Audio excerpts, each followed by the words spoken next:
Well, welcome back everyone to day 2 of the Northeast Midwest Prescribed Fire Science and Management Workshop. My name is Eric Evanson, and I'm the Science Communications Specialist with the North Atlantic Fire Science Exchange, or NAFSE for short. We're part of the Joint Fire Science Program's Fire Science Exchange Network. And I, along with Ron Guy, the Wildland Fire Training Coordinator with Tall Timbers, will be facilitating today's session. Now, I know it's might be unfortunate that you weren't able to attend an in-person field trip today. However, we've got an exceptional panel of subject matter experts who are here to share and engage with you on a variety of topics related to prescribed burning opportunities to help educate both practitioners and communities. Now, the way it's going to play out for today, we're going to have 6 speakers who will share a short presentation, and then we'll evolve into a panel discussion. Halfway through our presenters, we'll take a 5-minute break. And then now during those presentations, we encourage you to post any questions you have for the speakers into the Q&A section. So again, not into the chat, but into the Q&A section. And then Ron Guy is going to share those questions with the panelists to continue our knowledge exchange session for the final half hour of the day. Now, yesterday we had a very active chat box, lots of engagement. If that's something that is just not for you or a little bit distracting, please know that you can close your chat box and then just focus in on the presenters and the panel discussion. So at this point, I'd like to bring up our first speaker, which is Cody Wallers. He is the Luss Hills Land Stewardship Director for the Iowa National Heritage Foundation. I'm going to stop sharing my screen here. There we go. And we can bring up his presentation. Again, Cody Wallers, Luss Hills Land Stewardship Director for the Iowa Natural Heritage Foundation. Cody has been implementing prescribed burns for over 20 years in Western Iowa and deploying on national wildland details for over a decade. He coordinates and is the incident commander for the Luss Hills Cooperative Burn Week, or CBW. And this past year was the 10th annual CBW event, which had over 500 practitioners and implemented prescribed fire in over 20,000 acres in a training session. In 2023, Cody traveled to Saskatchewan, Canada to assist as the lead instructor and facilitator in kicking off the Canadian Prairies TREX Events. And we'll learn more about TREX Events this morning. And then Cody coordinates many stewardship events with local professional conservation organizations throughout the year to boost training, fire capacity, and efficient implementation. And Cody's topic today, as you see there, cooperative efforts to boost local fire capacities. And with that, I'll hand it over to you, Cody. Thanks, Eric. Welcome everybody. Kickoff day 2 of the workshop, and we'll dive right into it. You know, this is a topic that that started years and years ago here in the central part of the Great Plains, and you know, we've taken it and we've run with it. So I'll kind of tell you what our path and our story was, and then hopefully you have some good questions and stuff going on. So you can go to the next one, Michael. So, you know, our day always starts with the why. You know, why are we doing something? What are we doing?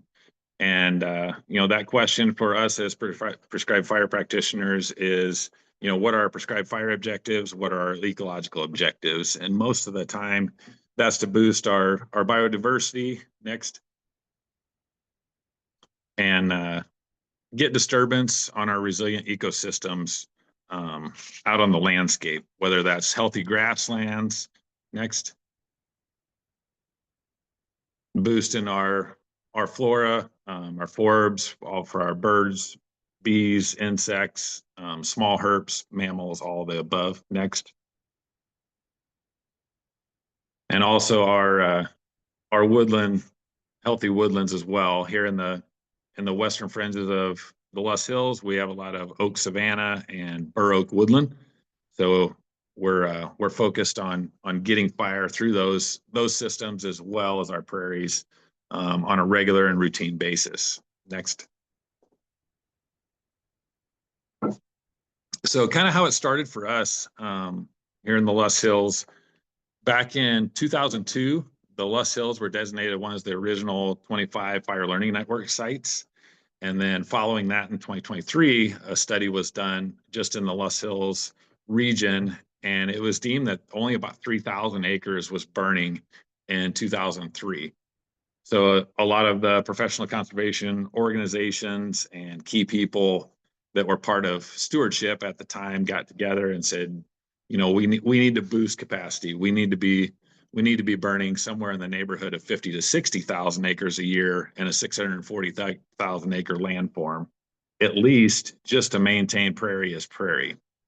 So you can read through a couple of steps there. They started with needing to build some skill levels. So the Loess Hills Interagency Fire Crew was formed. They went out on national deployments for a couple of years.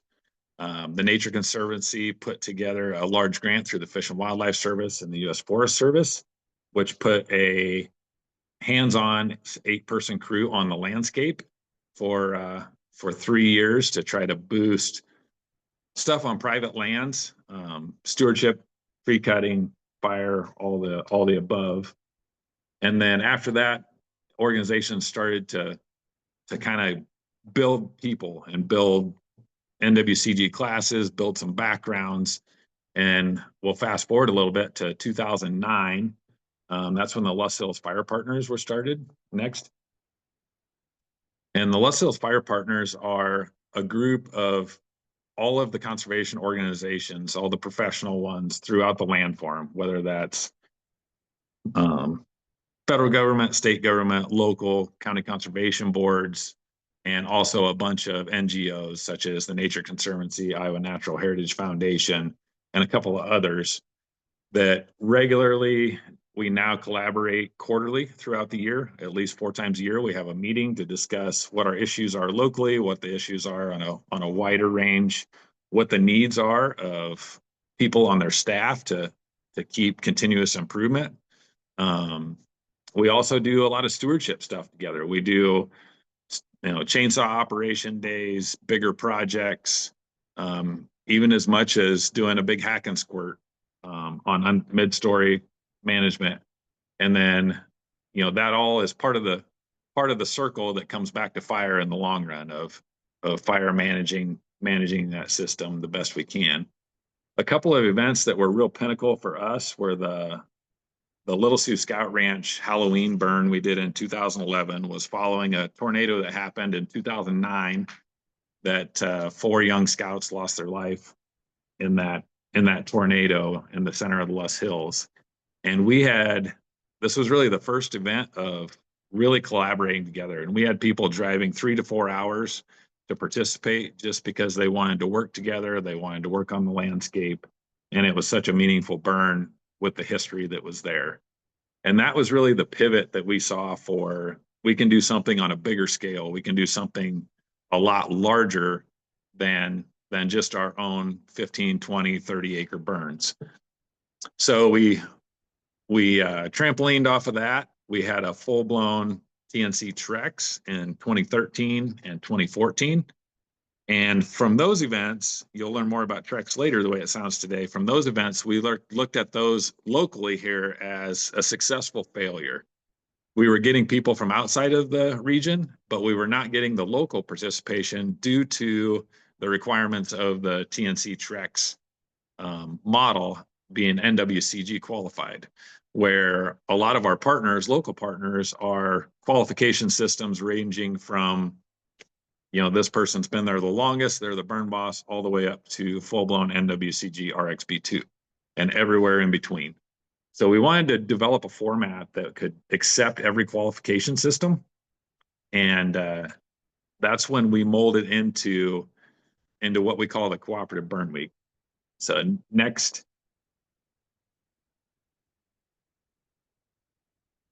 And a couple of questions we asked ourselves right from the get-go was how do we increase our organizational capacity? So each organization taking a look in the mirror and what do we need? And most of them would check at least half of these boxes of needing expertise or additional crew staffing, needing equipment, working within a true incident command structure, knowledge sharing of just the skills and the abilities. interagency cooperation of all levels, and that goes all the way from directors all the way down to techs. We also needed qualified NWCG personnel within the region to both teach courses, NWCG courses, and to keep boosting everybody else, keep the ratchet going to lift the bar for everybody. And then obviously people were working on position task book opportunities throughout the seasons, both on the prescribed side and the wildfire side, and then educating on what we have out there that we're actually burning, educating on the ecological and the wildlife benefits. And we collaborate a lot, almost on a daily basis within our region, simply through text, through phone call. Group text is usually how we run a lot of our local operations in the spring, of who needs how many people and where and when. So identifying what your limiting factors are and what the hurdles are to overcome really gets you to the why. And if you can go to the why, the next. We were seeing a lot of staff turnover in that early 20-teens timeframe. So a lot of people were retiring. And that was just a lot of the county conservation boards and other personnel started their jobs in the early 80s. So they were reaching their 30-year mark, reaching retirement. So we had a lot of young ambitious firefighters with less experience, both just from fire in general and on the landscape, and then needing to get them trained up to boost them. And then also internal capacity. Most of our staffs that are doing natural areas work are anywhere from 2 to 5 personnel, and to do a successful burn with the terrain and the landscape we have, that's very challenging to do it with 2 to 5 people. So you need the additional bodies, you need the additional equipment. And then there was the desire to do bigger, to be more efficient, to be more productive. And then also this general shift in natural areas. We switched a lot from the NRCS seeding programs that were monoculture brome, or just a couple of species of the big native grasses, switching over to highly diverse reconstructions, seeing what we had on the landscape for our species biodiversity, and then complementing that with a lot of different NRCS programs, different grants that were coming through that were removing a lot of vegetation and biomass, a lot of tree cutting all at the same time. So everything was coming to a head, and we need to figure out how to get more of a fire on the landscape in quick fashion, but keep people safe in the meantime. So next.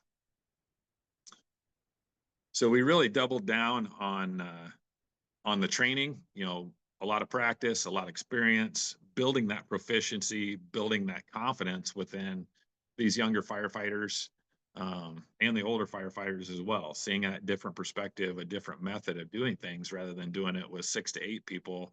If you could add, an additional 3 people and an additional UTV or an additional engine, it made things a lot more efficient. Next.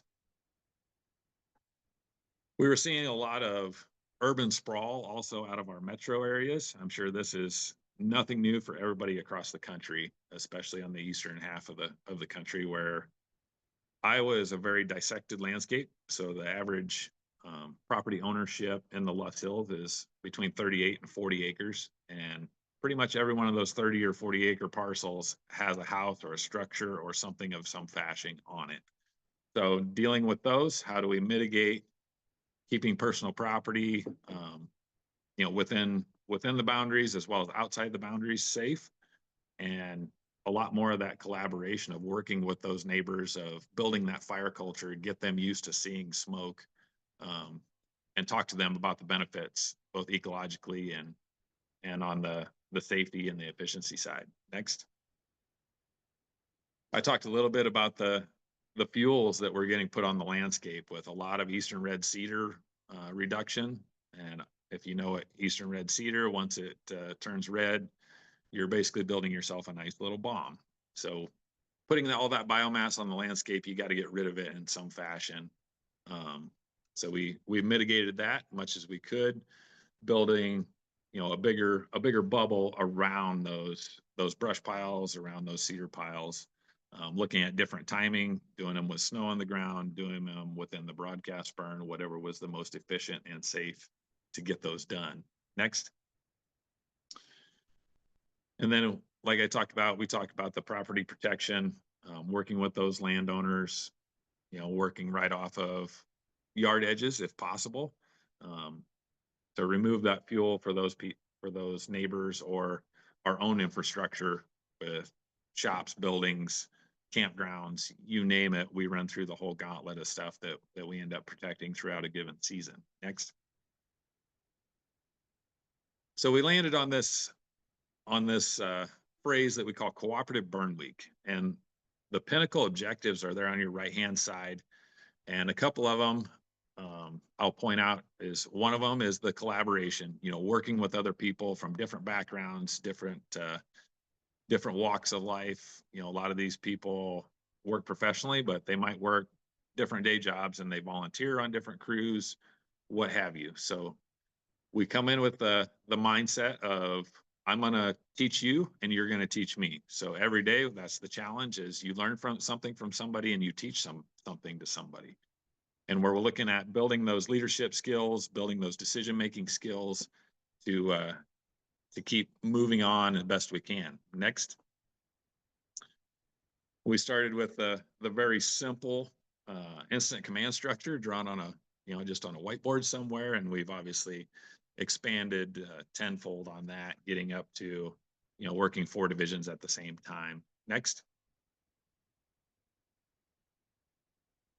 And communication is always one of our keys, through briefings, radio comms, all that. Next.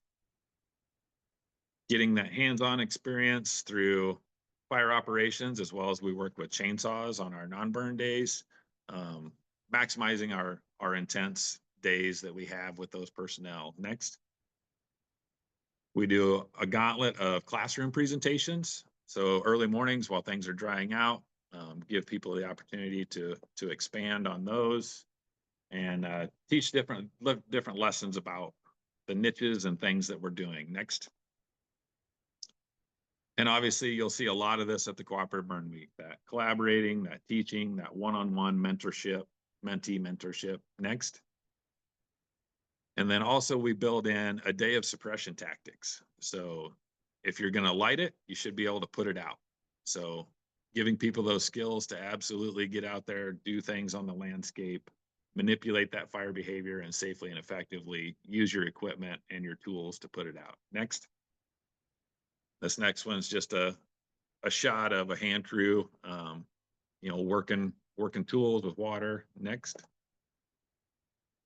And then a lot of what we do is ignition patterns, reading the landscape, reading the topography, teaching people how to be an artist with a drip torch is a huge thing.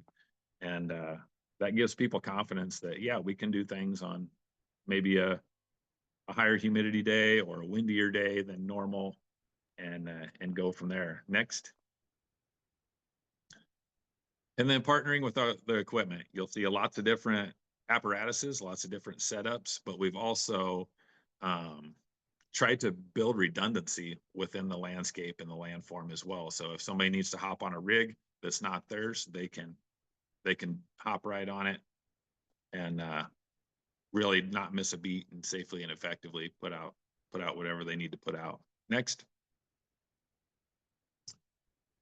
We talk about burn unit design, burn planning. Next. Different methods of fire breaks, how to make your nice little green donuts around pine trees if you don't want to burn them. And then ultimately it all comes down to next, the ecological benefit, getting that fire on the landscape and doing it safely. Next. So lots of different things that happen in steep Loess Hills topography. And next. And one of the things that we're going to do today is get out and look at some fire effects, some post-burn stuff with our field trip later on this afternoon, and then talk about the lessons learned, how things went, and the benefits of it. So a little bit of our Co-op Burn Week next. Our first one started with 34 participants. We burned 5 units in 5 days. Next. And you can see our chart now. In 2025, we had over 119 participants, burned almost 6,000 acres in 5 days, which is a huge accomplishment. This event in 10 years, and even with the COVID year in there, we burned over 25,000 acres and over 130 burn units collaboratively. And we took a huge leap again this year, and we actively ignited 7 burn units at one time with that 100-person crew, which was as a incident commander, it's a little stressful when you have 7 different operations falling underneath you at one time. But trusting the incident management team, the coordinators, and all the crews was a real easy thing to do as an IC. Next. And we've gone international with inviting the Canadians down. They've joined. We've had folks from Spain, Ecuador, a couple other countries, and then a broader spectrum of people from across the states, especially the Midwest, that join in to learn the skills and everything needed to go from there. Next. So the biggest thing is the 4 pillars that we've set. That leadership, the stewardship, the mentorship, and the training. And that's really what we base the whole event off of, is those 4 pillars of teaching people, learning, and getting fire on the landscape as our byproduct. Next. And obviously everybody has a ton of fun. Everybody's usually smiles most of the day, and that's how we go. So next. So kind of wrapping up here, to boost your capacity, the first and probably the hardest step is asking for that assistance. Reach out to your neighbor, reach out to others who might have the common hurdles as well as the common goal that you have. Start that conversation, both internally within your organization as well as externally within other organizations. And then when the day comes, the biggest thing is show up. Whether you actually do a lot is yet to be told, but show up. That shows you're committed and you're willing to participate and take it to the next level. One rebuttal I get a lot is, well, if I go help the neighbor burn, I'm not getting my stuff burned. And we look at it both ways, and you'll see it both ways of, yeah, you might have to take a year that's a little bit less and miss a burn day, but in the long run, everything's going to even out. You go help them, they're going to help you, and vice versa. But the biggest thing is keeping that good communication and keeping that relationship strong going forward. And here we are 10 years later, and we're at an exponential growth rate right now of our units burned and our fire happening on the landscape. Because now folks can burn with less people because they have the tools, the expertise, the experience, that now they have the confidence. And then putting that resource first, putting the land, the benefit to the land out there is one of the main reasons that we do stewardship in general. And with that, we'll go to questions. If anybody has anything, go ahead and shoot them out away. Actually, the way we're going to do it, Cody, is we're going to go to questions after all of the presentations. Okay. So we'll have to, if there's anything specific related to your presentation, we'll make sure that information gets back to you, and then you can respond back to the others. That sounds great. Well, we really appreciate that. Very informative. You touched on 2 things, the TREX events and cooperative burning. And our next speaker is Laurel Kays, and she can come on and bring up her presentation. She's going to talk a little bit more in depth about those 2 particular aspects of what you had talked about, Cody. So again, thank you very much. So next up is Laurel Kays. She's with the Nature Conservancy and the Fire Learning Network, and she works in the capacity as an assistant director. So Laurel Kays supports collaborative, people-centered fire management across the country through the Fire Learning Network. She lives in North Carolina and previously worked across the Southeast supporting prescribed fire outreach, education, and collaboration. And again, she'll be touching upon training exchanges or TREX events and cooperative burning. So thank you very much, Laura, for being here, and the floor is yours. Thanks, Eric. Yeah, so thanks for having me, y'all. I do live in North Carolina, but I'm calling in here from sunny Colorado at a little over 9,000 feet. So if I sound a little out of breath, that is why.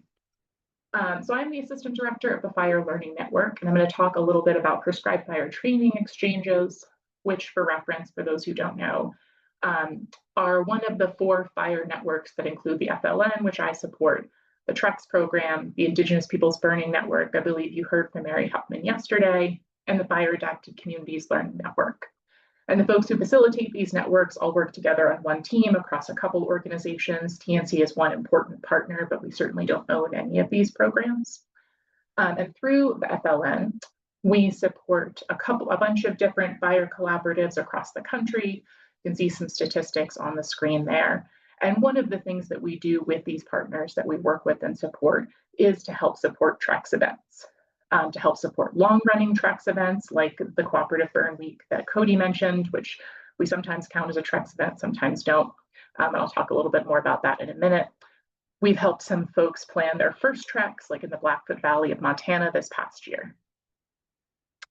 So I'm going to talk today a little bit about what exactly a TREX is, the TREX program, and sort of the difference between TREX events and the TREX program, a little bit of history of where TREX came from and the successes that we've seen over the years of the program, and then get into a little bit of more of what Cody was talking about in terms of why do you want to host a TREX? If you decide that TREX is right for your place, a little bit of how to get started, things to think about, and resources that are available out there. So Cody sort of mentioned that sort of TNC TREX model, and I'll talk about that on the next slide, because that certainly was the original version of what prescribed fire training exchanges were and often still are. But they've changed a lot and they've morphed a lot and evolved a lot. And so now we think of TREX sort of in terms of being, it's focused on live fire. That is the most important part. It is a prescribed fire training event that is hands-on. It is an event, like Cody alluded to, where everyone is coming to teach and also share something. The newest FFT2, can, or even not FFT2, if you're not using NWCG, can ask important questions that teach other folks things. And it is for an extended but discrete period of time. And all of these things differentiate a TREX from something like a learn and burn that is shorter, something like a PBA or ongoing cooperative burning that are not really events so much as just an ongoing thing, entity that exists, or single shorter workshops. And again, like Cody mentioned, that sort of OG TREX format is that 2-week training event that was originally modeled after suppression fire assignments. You show up, you're there for 10, 12, 14, however many days. You're on site, you're eating together, you're bunking together, you're burning every day you can. And when TREX first started in 2008, that is what TREXs looked like. And a lot of them still do for places where that is useful. But they have evolved a lot. There are places like the Canadian Prairies TREX that Cody actually also mentioned, the flyers here on this slide, that use a 1-week model. There are places that use on-call models. This became especially popular post-COVID when a lot of people were forced to use this and some found that it was useful. And in that model, a lot of times you'll have some sort of kickoff event, a workshop, a burn, a gathering, and then there's an on-call period of maybe a week, 2 weeks, 3 weeks, where folks who are participating in the TREX are expected to show up to a burn or to another training opportunity when called on. And there are a lot of variations within these as well. There have been TREXs, particularly in places like Northern California, that are really focused on Indigenous and cultural burning and being primarily by and for Indigenous people. Again, Cody alluded to that NWCG versus non-NWCG formats. There are places that find NWCG useful. There are places that don't. There are places like the Montana TREX that I mentioned that was held this spring that really focus on pulling their participants from local areas. There are other places that find it really valuable to bring in that wide variety of people from all over the place. So there's a lot of variation now. Excuse me. And every TREX looks and feels a little bit different depending on the needs of the place that is hosting it.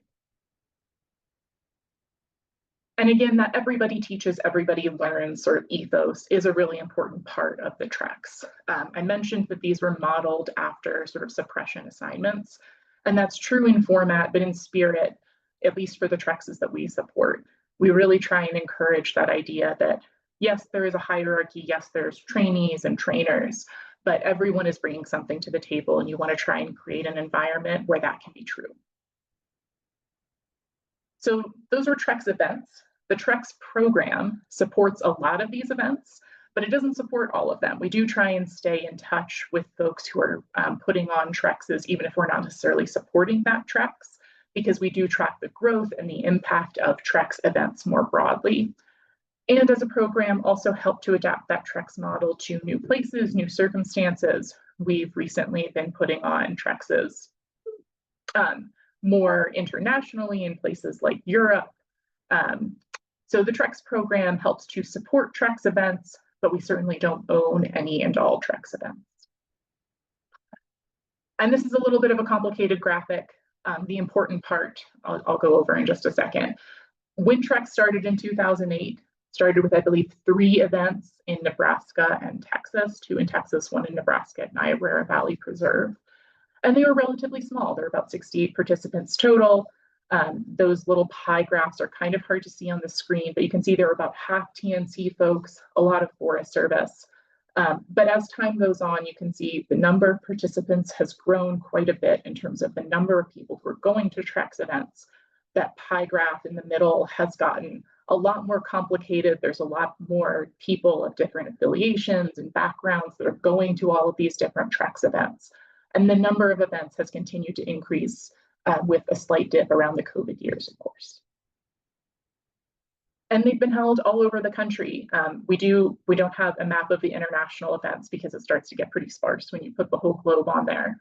But they've been held all over and are continuing to be planned in new places. This doesn't include, for example, the TREX that just took place in Montana. And there are quite a few people, other places that are talking about hosting TREX in places that they previously have not been. So if you're thinking about hosting a TREX, and Cody alluded to this too, is the most important question to ask yourself is why. We get a lot of people talking about hosting TREXs because it feels like a thing to do, and that's very understandable. But TREX is not right for every place and for every purpose. So if you're thinking about hosting a TREX, keep in mind that it is just a tool. And what are you using that tool for? Do you want to build ongoing cooperative burning? Do you want to build the qualifications and skills of your local people? Where are you trying to get, and how is TREX going to help you get there? And as a result, what kind of TREX do you want to hold? Do you want to use NWCG? Do you not? Do you want that 2-week format? Do you want to pull people more locally or bring in people from the outside? And if you decide that TREX is something that you do want to pursue with partners, this is certainly not a comprehensive list of things to think about, but just some important questions to think about, especially at the beginning. Start early and gather your key partners early, especially if you're going to need to address any sort of MOUs or agreements to make burning together possible for the partners that you want to involve. That so often takes a lot more time than we think it will. Again, think about that model. What model of TREX is going to work best for you? What resources are you going to need to do that, and what do you already have? In general, TREXs that follow that 2-week model where people are staying on site, being fed, all of that is going to be more resource intensive than something like an on-call model that's pulling from local folks who are going home to eat dinner at their own houses every night. Prepare for a lot of different things. We have had TREXs where the weather works out great and you're burning every day. We have seen TREXs where the weather works out not so great and there's no burning at all. So try and prepare for a lot of those different eventualities. Think of ways to make your TREX valuable and worthwhile to folks. Things like chainsaw trainings are great if you get weather where burning is just not going to work out. And then of course, be flexible. You can't plan for everything. So know that you're going to have to be adaptable and sort of go with whatever you get. And if you hold your TREX, make sure that you have a pathway to evaluate how it went, decide a path forward. Again, go back to that why. Why did you do this TREX? Did it achieve what you wanted it to? And what does that mean about where you're going forward? Are you hosting another TREX? If so, when? If not, what might be a better option to reach the goals you want to reach? And if you're thinking about just wanting to learn more about TREX or thinking about hosting one, coming soon-ish, sometime hopefully in the next year, our program will be putting out a publication with some of these sort of things to think through. So that's coming hopefully in the near future. We do have a website on the Fire Network's site that has some more information about TREX and also has some resources that we have supported being produced to help TREX organizers, like the Medical Risk Management Guide and Pocket Guide and the Activity Workbook that the Ember Alliance recently put together. The Medical Risk Management Guide is, again, about managing medical risk on your TREX. And the Activity Workbook has a lot of really great ideas for non-burn day activities, both things like chainsaw trainings, things like leadership trainings, if you're thinking about hosting a TREX. And maybe most importantly is other TREX organizers. One of the most important things we do within the Fire Learning Network is connect people to other people who are facing similar challenges and who can help be thought partners and learn from each other.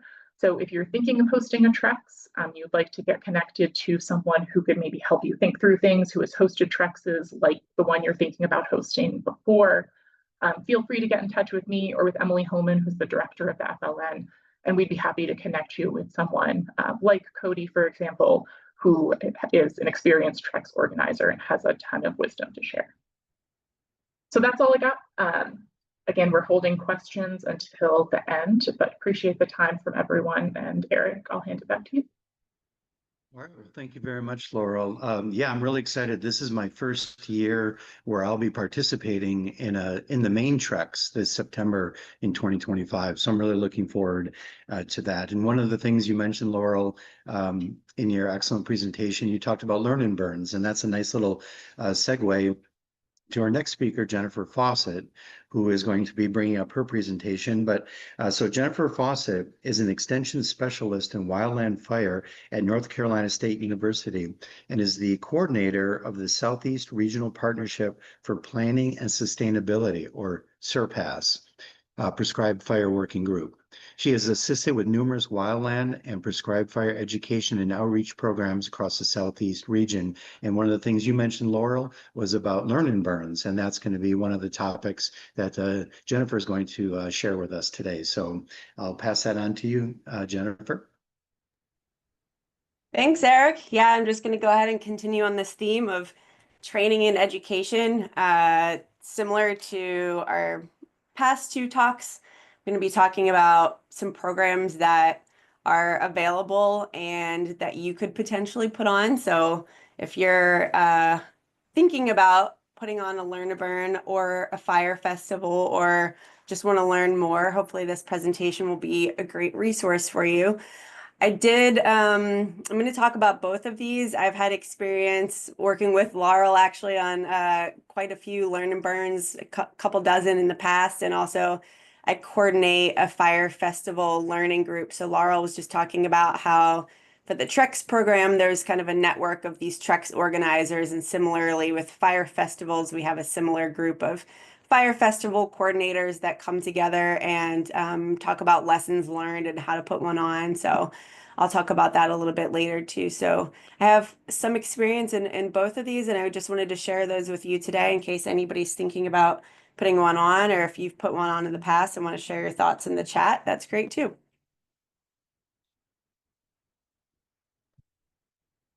Yes, I think we pretty much all know the landowner barriers to burning. Learn and Burns really are focused on meeting landowner needs, private landowners, more so than agency folks. And just thinking about the barriers that landowners face is very differently than people who work for agencies. And so we know that they're facing barriers to resources, capacity, liability, all of these things, right? But the one that I'm really going to focus on today is this lack of knowledge about prescribed fire, having access to training opportunities, gaining that hands-on experience.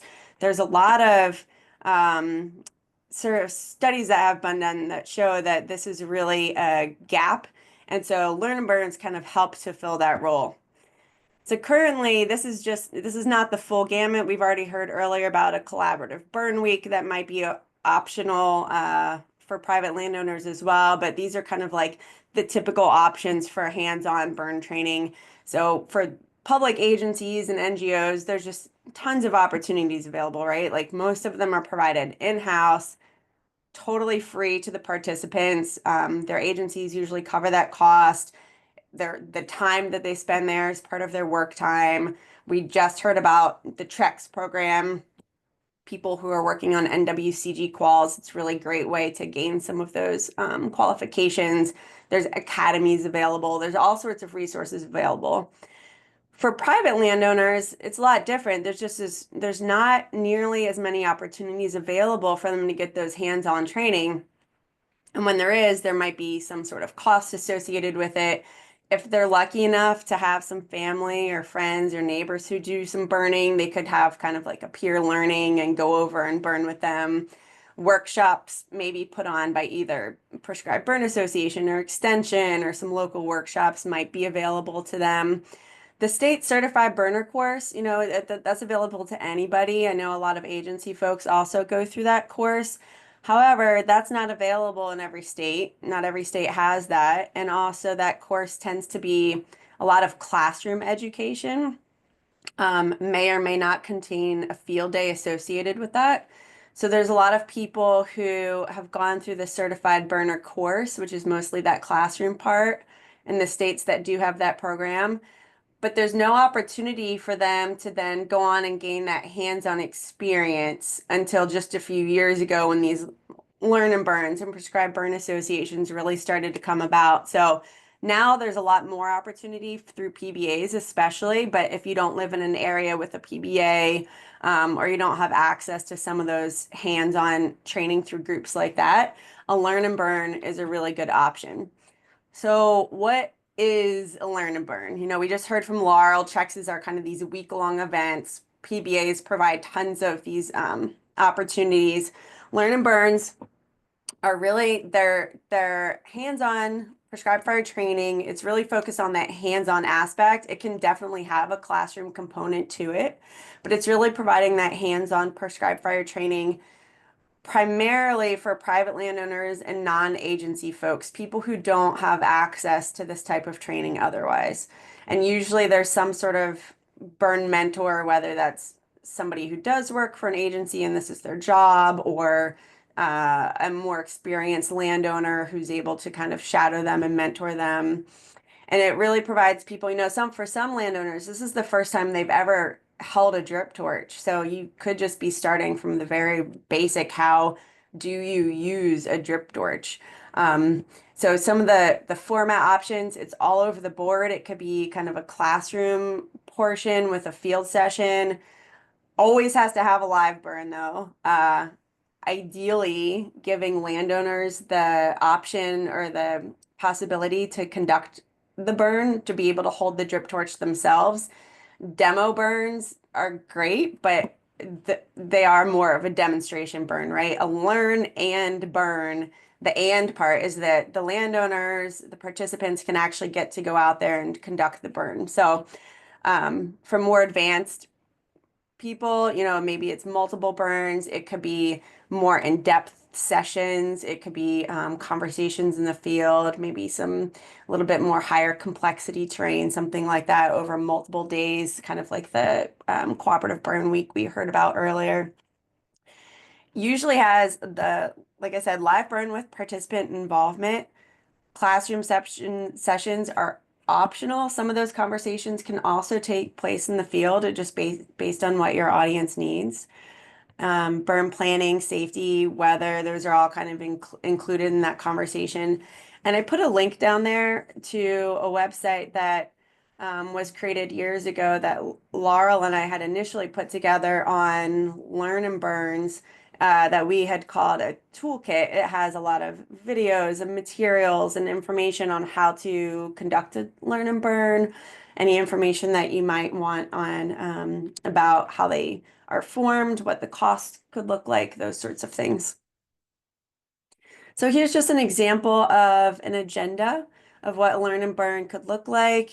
There's a lot of topics that are covered. So the morning could maybe be an in-classroom portion. This would be a very beginner class. This is kind of just a template flyer, but you can see, it's very basic. It clearly says no experience necessary. So this is for those people they maybe know that fire can be good, but what are the next steps to getting that hands-on? So the afternoon could then include that live burn, holding drip torch, getting to use some of the tools, and then at the end, an AAR, Q&A, always have an evaluation to find out how your program could be improved or what sort of impact it's having. But if you know your audience and maybe the basic education isn't necessary, maybe they already know that prescribed fire can be good and they are aware of that. Maybe they're already even a state certified burn manager. So you could think about, okay, is this a novice program that I want to do? Is this an advanced program? This flyer and this map was from a learn and burn that took place out in Alabama that was for that more advanced audience. It was ideally, they said, it was ideally for people who are certified burn managers or who have already some basic experience, and this is going to help them to just get that more hands-on training. So there were almost 10 different burn crews that were broken up and burned almost 1,000 acres that day. So it really just depends on your audience and what sort of land you have available to you. And we do know that they are having an impact and community reach. We did a survey of some of the learn and burns that we had helped with over a period of several years and found that it was helping people to build skills and confidence in burning. There was increased knowledge before and after the learn and burns that they went to. There's these long-lasting community partnerships because it takes a lot of players to put one of these on. And afterwards, those partnerships are still in place. Connection to a lot of new resources. One of the questions we asked in our evaluation is, are you going to new programs or connected more to prescribed fire after the event versus before? And it was a significant increase in the number of other fire events that people were attending. And also just increased use of fire and increased acres burned of fire afterwards. So people were implementing what they had learned at the events and were going back and having fire put on their ground. And also, the perception of fire. This was a graph from an event where beforehand there were no negative perception of fire, but there was definitely a lot of neutral. And then shifting after the workshop, a very positive perception of fire after the workshop. So shifting gears just a little bit, because I also wanted to talk about a different type of audience. So, the landowner audience and getting that hands-on training is one type of audience where the people who are actually going to be putting fire on the ground, but there's another audience that's also maybe just as important, arguably, which is the community. So you have to have that kind of social license and social acceptance. And so now I'm going to shift gears to fire festivals, which I know lots of other panelists and folks on the line have been a part of, either attended one or helped put one on in the past. But these are events that are really community events centered around prescribed burns. They are specifically designed to promote that local public awareness and communicate the importance of fire.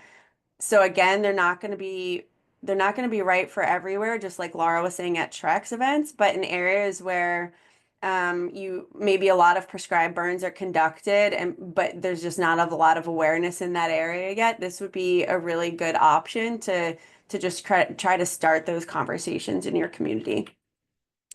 So kind of some key features, some common features, not necessary, but this is what is common across different festivals that have taken place. There's lots of hands-on stations, a lot of involvement for kids and families. Once the kids are there, then the parents are also there listening. So lots of face painting and arts and crafts and food truck and live music, and just trying to bring that festive, welcoming atmosphere, get people there, and then while they're there, they can learn about the importance of fire. So they can have some of them provide guided hikes or field tours, wagon rides, giving people a look at some previously burned areas.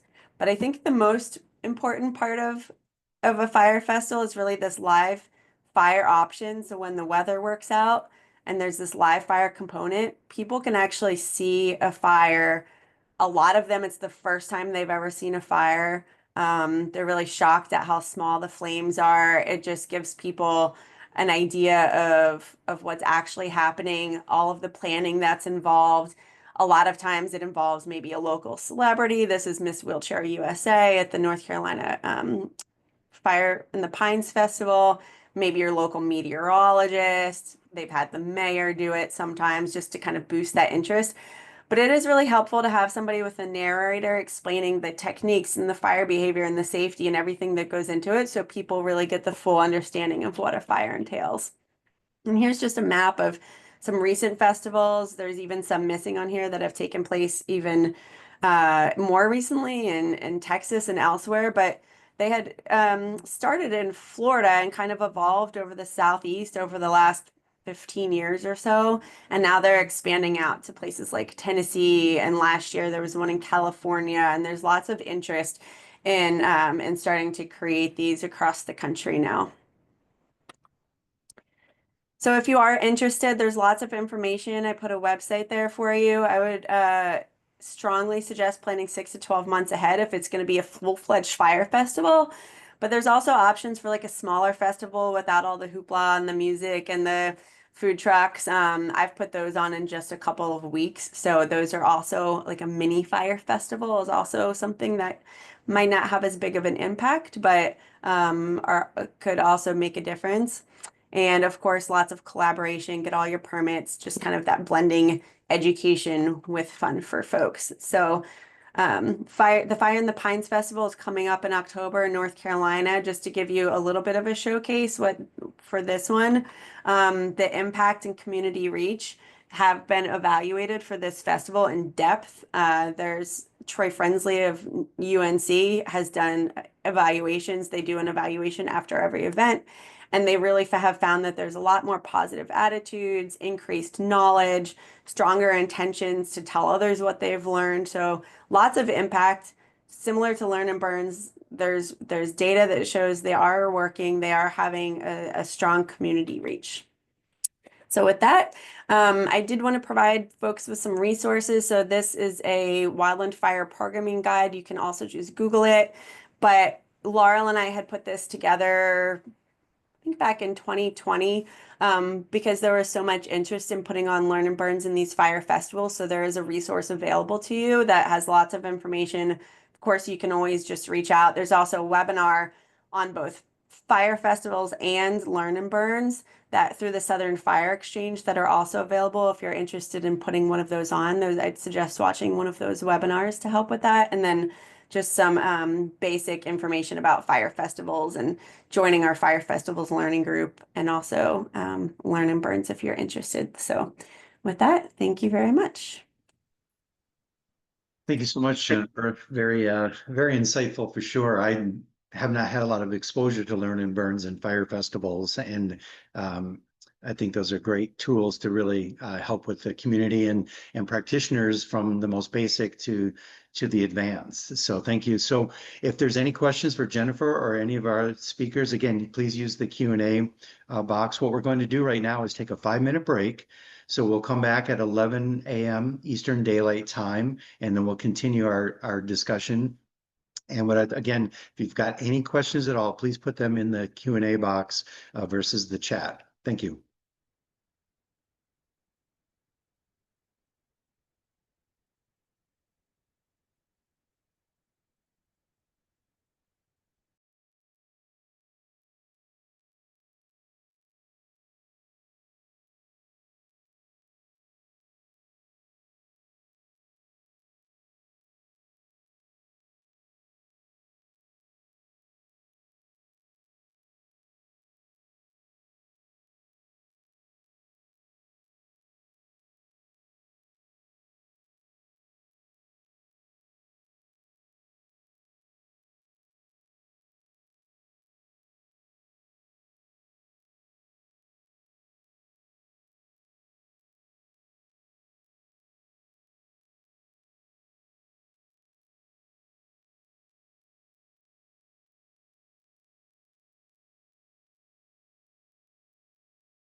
Hey, Allison, if you'd like to go ahead and bring your presentation up, we can get started here in just a few seconds.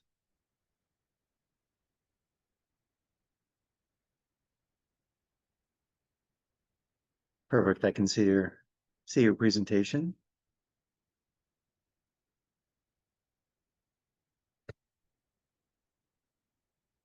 Okay, welcome back, everybody, from our short little break. Again, if you've got any questions for our previous speakers, please throw them in the question and answer box, and we'll follow those up at the end of our after our three other speakers in our panel discussion.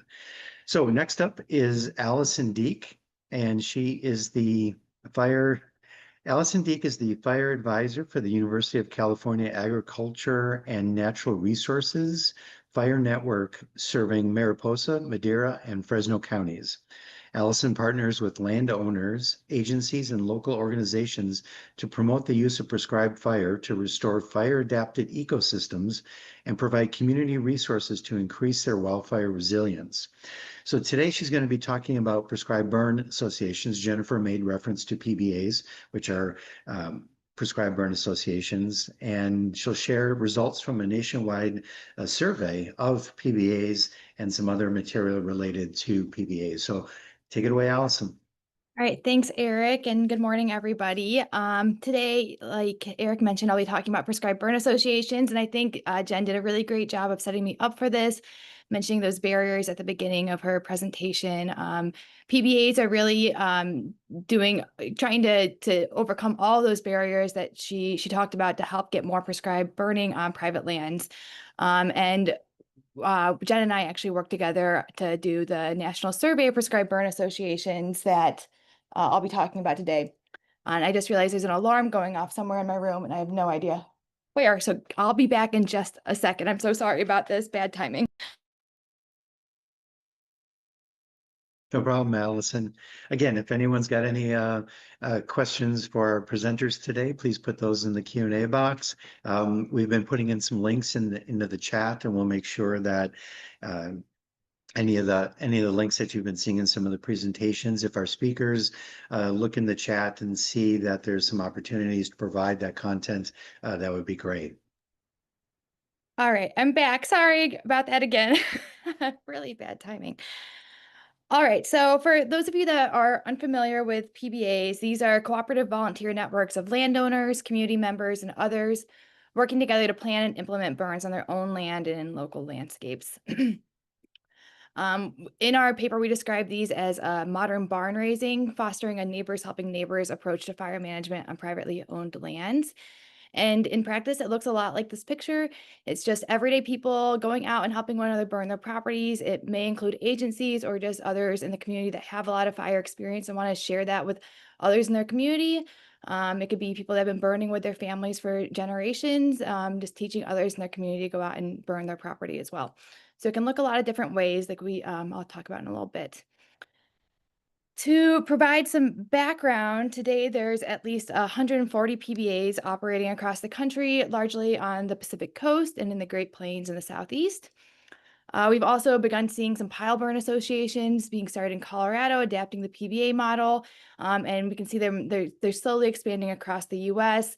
We're seeing a lot more PBAs starting up in Washington and Oregon on my side of the country, and then spreading towards the Northeast as well.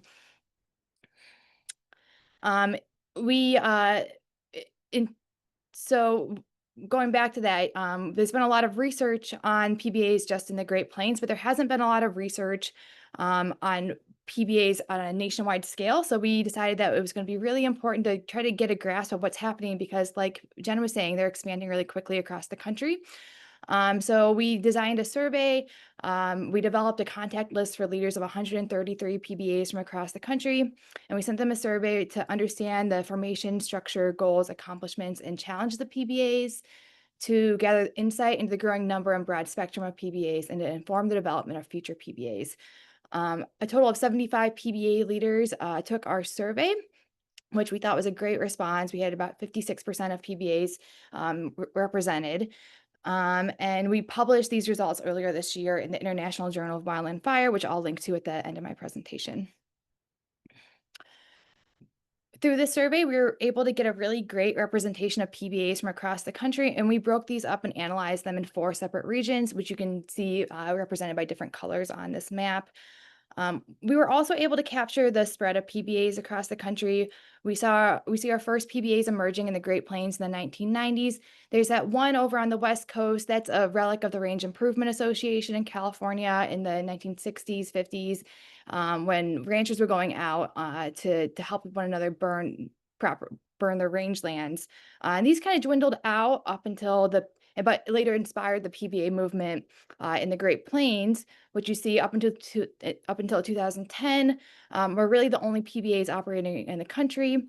And then in 2020, spreading further outside of the Great Plains, the Range Improvement Association that was in this survey that we did, they were revitalized during this time. And then between 2020 and in 2023, when we sent our survey out, there was just this huge explosion of PBAs, which I think is pretty representative of what we've seen happen across the country. So we asked PBA leaders to share the average number of burns and average acres burned annually, and we found that PBAs were accomplishing a remarkable amount of work, with some PBAs burning up to 10,000 acres annually in the Southeast and the Great Plains. The PBAs that tend to be accomplishing the most were in the Great Plains and Southeast, while PBAs in the Northeast and Western regions trailed behind in terms of acres burned, but not necessarily the number of burns that they were conducting annually. What was really remarkable about this is that when we added up the average number of burns and acres burned, the 75 PBAs in our survey were burning on average about 85,000 acres annually. So you can really only imagine how large this number would be if we knew how much all the PBAs across the country were accomplishing.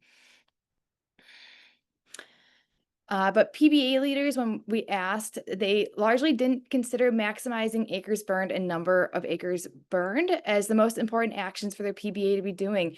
Many said that broadening access to the use of prescribed fire as a management tool was their #1 objective, followed by providing field-based training through things like Learn and Burns that Jen just talked about, and increasing public acceptance and understanding of prescribed fire.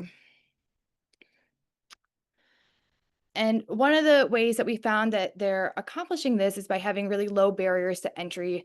Less than half of PBAs required proper personal protective equipment or clothing, which doesn't necessarily mean that they require Nomex, but more likely long-sleeved non-synthetic clothing and leather boots like you see in this picture, and simply signing a liability waiver or simple document. I think one of the things that really stuck out to us here as well was that only 11% of PBAs had age-based restrictions, meaning that they're reversing this loss of intergenerational knowledge transfer and transferring this knowledge to the next generation of land stewards. PBAs are also making membership not overly burdensome. Regionally, PBAs in the Great Plains and Northeast were most likely to require membership fees.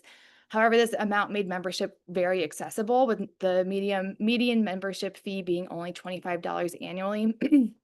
Most PBAs in the Northeast required some form of training and participation in a burn on someone else's property, while in the Western US, membership tended to be very informal, consisting of just an email group or contact list where members could receive information about upcoming burns and other trainings.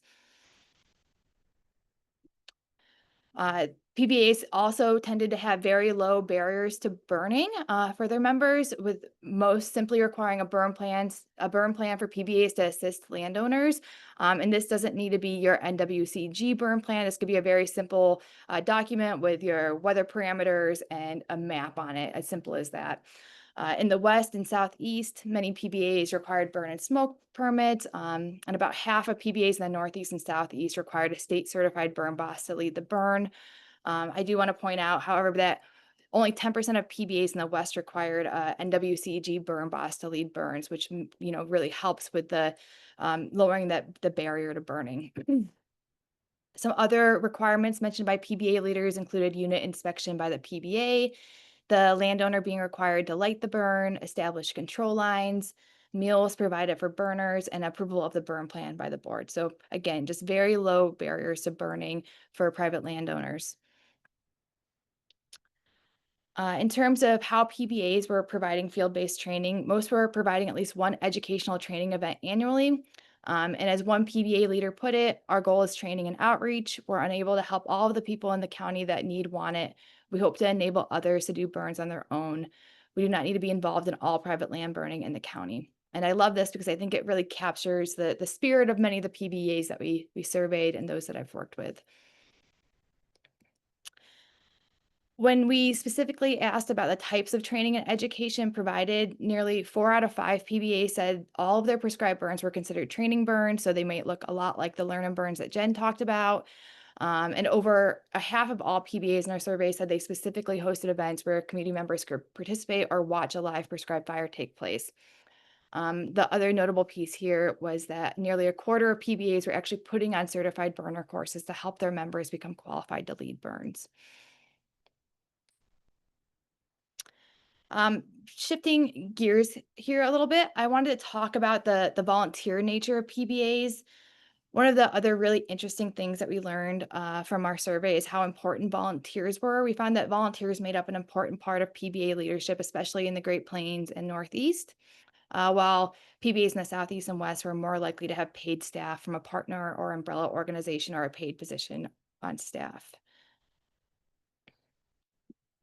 PBAs were largely supported by volunteers who donated time or resources and membership fees. PBAs in the Northeast were most successful at securing grants and donations from private entities or businesses, while PBAs in the West were largely funded through state grants, and half of PBAs in the Southeast were funded through federal grants. I wanted to note this because if anyone is interested in starting a PBA, the funding isn't necessarily the most important piece of the puzzle.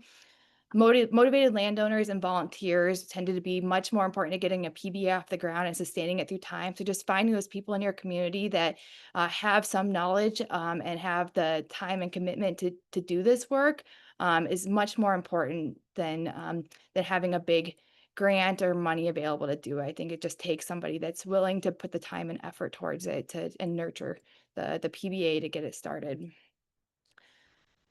So tying all of this all together in the short time I have, our key takeaway from the survey was that an alternative model of community-led, non-agency fire management is possible to restore fire-adapted ecosystems on private lands at the landowner scale.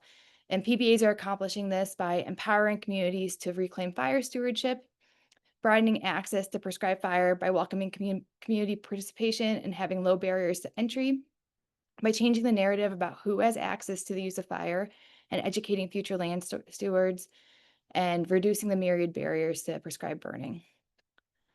And I wanted to conclude by inviting all of you to consider the opportunities for community-led burning in the Northeast Midwest region, and just share the story about my family. I currently live in California, but I grew up on the same land my grandpa grew up on in Northeast Ohio. And my mom spent her childhood burning leaves along the driveway every fall with her parents, as her parents did. And all throughout my childhood, I heard her lament the fact that the fire department at some point would no longer allow them to do this. And up until a couple of years, we didn't. I never grew up burning the leaves on the driveway. But a couple of years ago, and as you can see from these pictures, my aunt and my cousins went out for the first time and burned in decades along the driveway, and they're hoping to work with me to burn another hill slope up the driveway that they used to burn every year as well. So I know there's a lot of the Northeast is very different from maybe California where I'm at, or the Great Plains in a lot of ways, but I think there may be an appetite for these types of organizations to emerge and to help communities reclaim their right to manage their landscapes with fire, as the many generations that Stephen and Bazile discussed yesterday did before us. So with that, I want to say thank you. And I want to thank my co-authors, Jen Fawcett, who you heard from earlier, Lania Quinn Davidson, John Weir, Chris Adlam, and Jeff Stackhouse. And the link to the paper with a lot more information is up here. And we are also hoping to have a couple more fact sheets released about what we found, specifically around what we learned and all the great advice that PBA leaders shared about starting a PBA by the end of the year. So please feel free to reach out to me at this contact information if you have questions, and I'm looking forward to more questions at the end of the rest of the presentations. Thank you. Thank you so much, Allison. Thanks for describing yet another great educational tool related to prescribed burning. And I agree that whole Northeast Midwest area, all of these different activities related to prescribed burning would definitely be useful. So thank you again for your presentation. Next up is Shan Kamek. And Shan Kamek has been working for the Georgia Department of Natural Resources Wildlife Resources Division since 1997. She currently serves as the Fire Management Officer for the DNR, as well as the Project Officer for the Interagency Burn Team, and chairs the Georgia Prescribed Fire Council.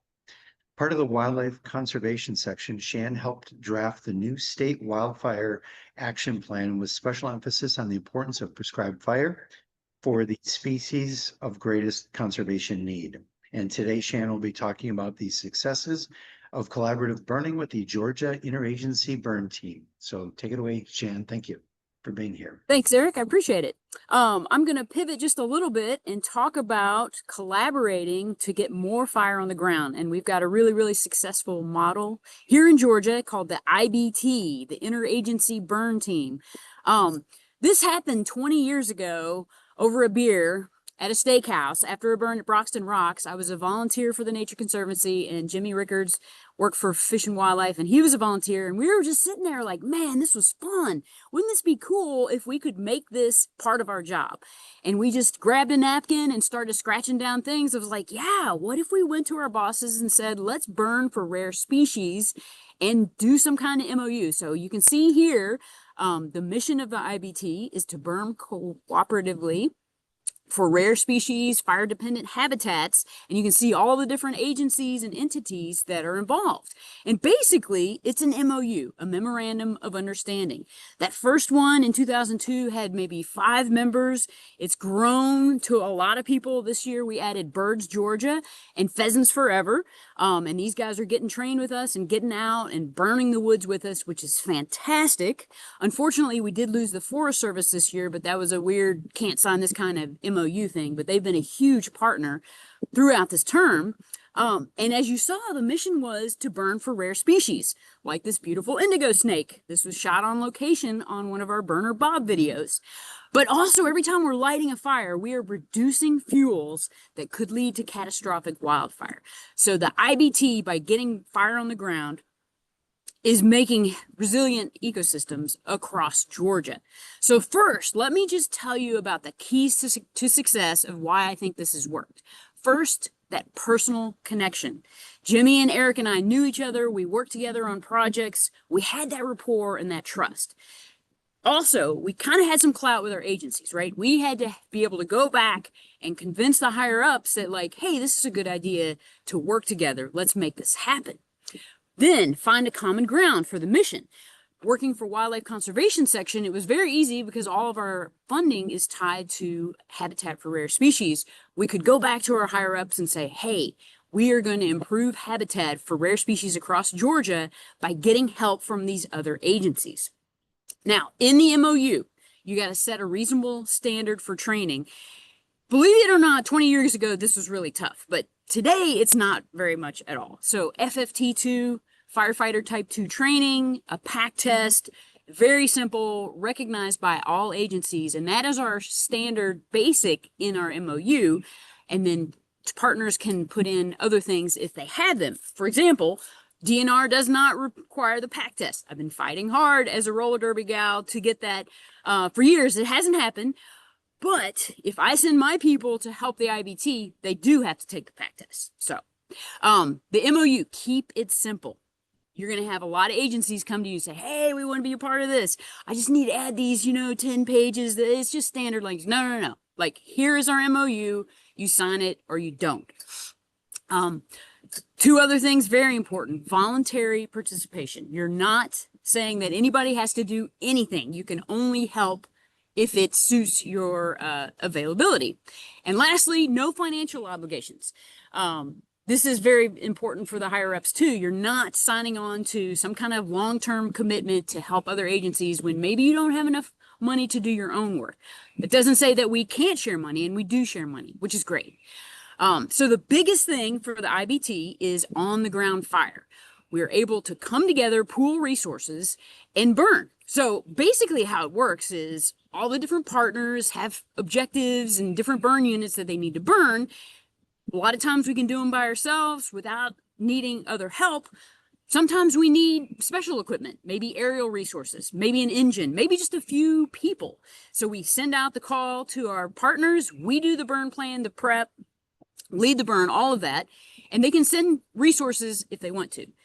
The nice thing is they can also lead the burn. I mean, we've got the Nature Conservancy leading fire on several of our wildlife management areas where we don't have technicians and they are like embedded in that matrix. So that's really, really awesome. And if you look at this graph over the past 25 years, it has been greatly successful. Every single agency is burning more. And I think it's that synergy of us working together and making prescribed fire really important. But is it enough? It's never enough, right? Okay, so the orange line is what DNR has burned over the past 20 years. And yeah, we've tripled our acres burned, and that's fantastic. But look at that blue line. Our people buying properties are still buying properties. So there's more and more acreage that needs to be burned. So we always need help. Some of the other things that the IBT is super helpful with is fire training. We all come together to train our seasonal fire crews together. And so you've got all those different cultures infusing their knowledge and their style with these young students. And we're able to pull off these incredible academies that are super hands-on, multi-day. We do higher level things. We can come together on the learn and burns that we've heard about and other fire demos. So that's really, really cool. Outreach. Burner Bob, not officially on the MOU, but he's my best friend. So we do a lot of outreach, and it's really, really great. If you have a message that you want to try to get out there, like pyrodiversity in Kindle's biodiversity, if you have different agencies reaching out through their social media networks or their connections saying the same thing, it's going to be a stronger message, right? And that QR code is to a really fun project I've got right now, the Future of Wildland Fire Lighting. So check that out. It'll be released this fall. Another thing is hot topics.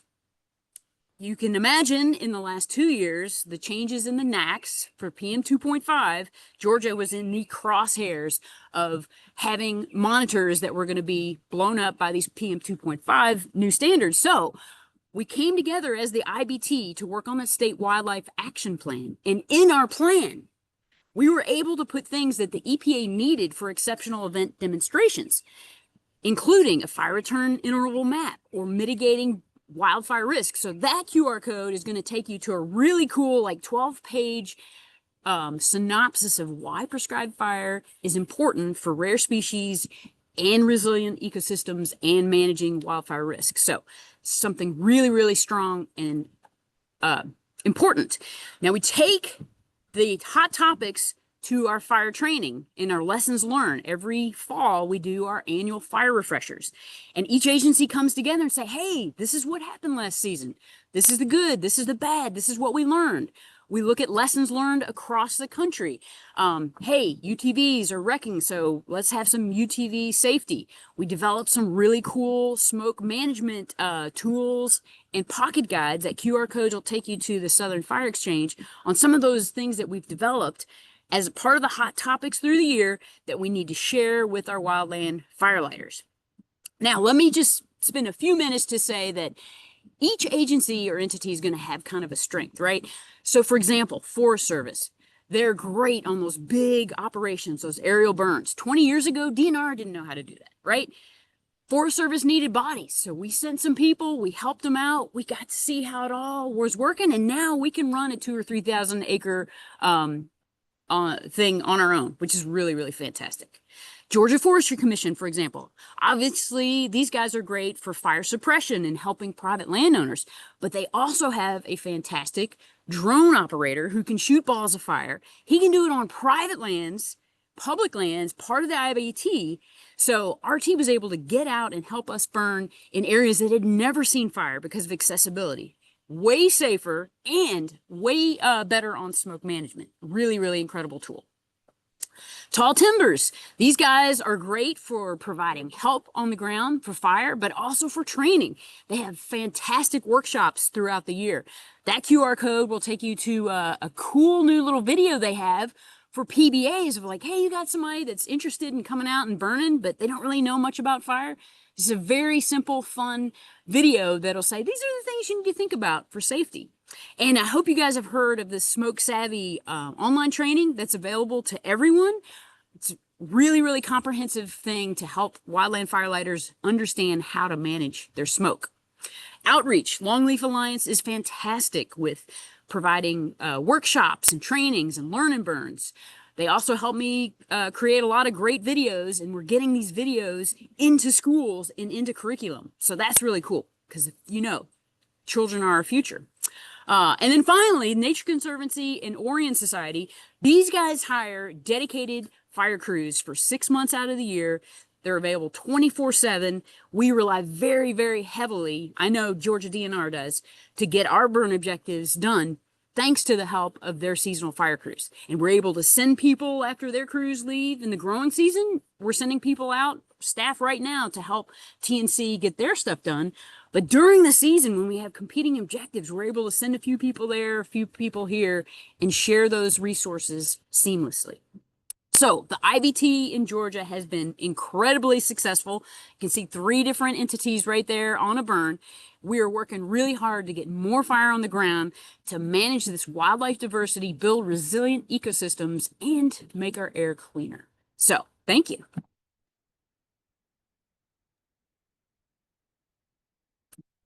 Thank you so much, Shan. I was writing down some notes on this, and I think I'm speaking maybe just for myself, but maybe others on the call. I think we're all ready to move to Georgia and get on the interagency burn team, and then we'll move Pretty back hot to our, down here, though.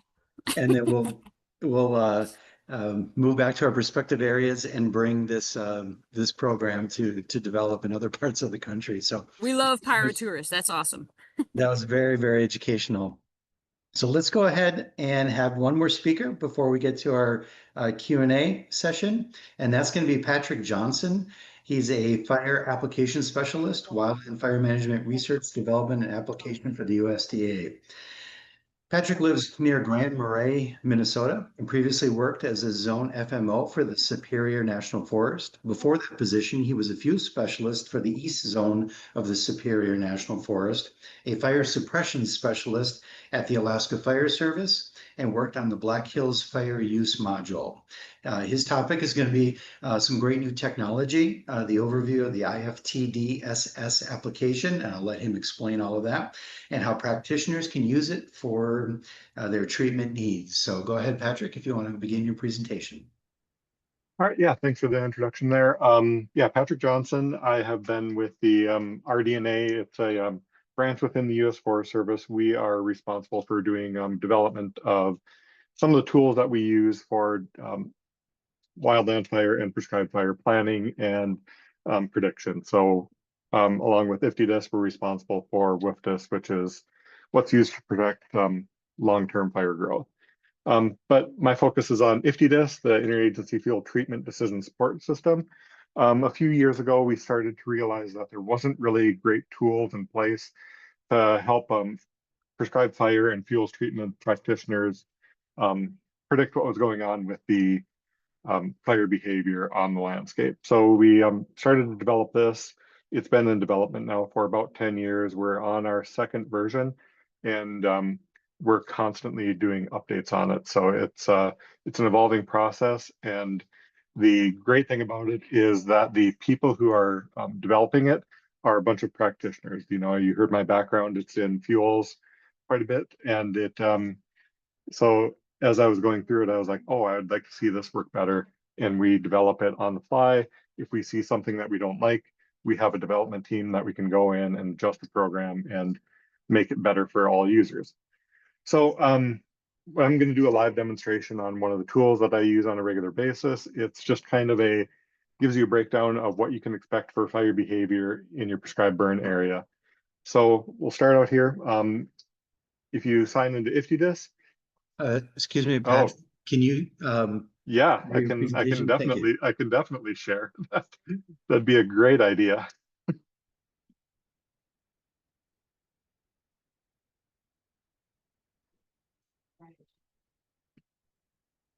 Yep, sorry about that little snafu there.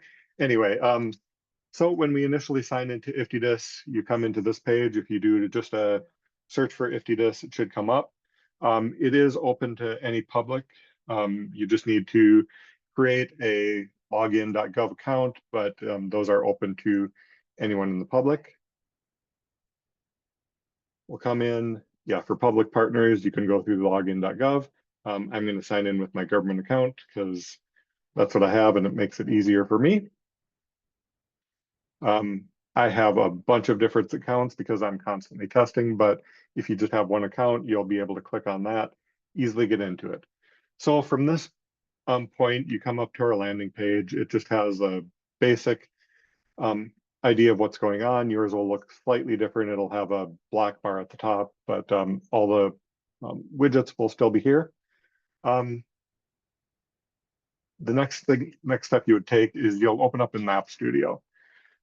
This will give you a map of the continental United States to start out with.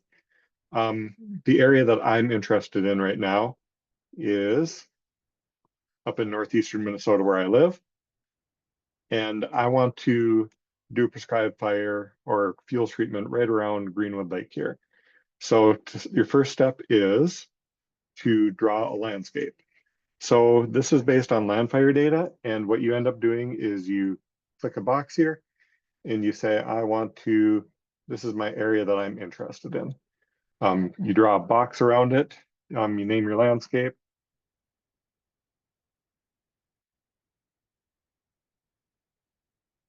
And you can put it in different folders if you want. You can just put it in your workspace if you don't pick one, but I'm going to do this any MWRX. It's just an idea of where it's going to be. And you hit create. What it's doing now is it's going over the land fire product services and it's pulling in all of your landscape data. So it's figuring out what sort of fuels are there based on satellite data. It's going over all the maps so you can have topography, slope, all of that sort of information. I preloaded this, so we're just going to go into my workspace and I will pull up this folder.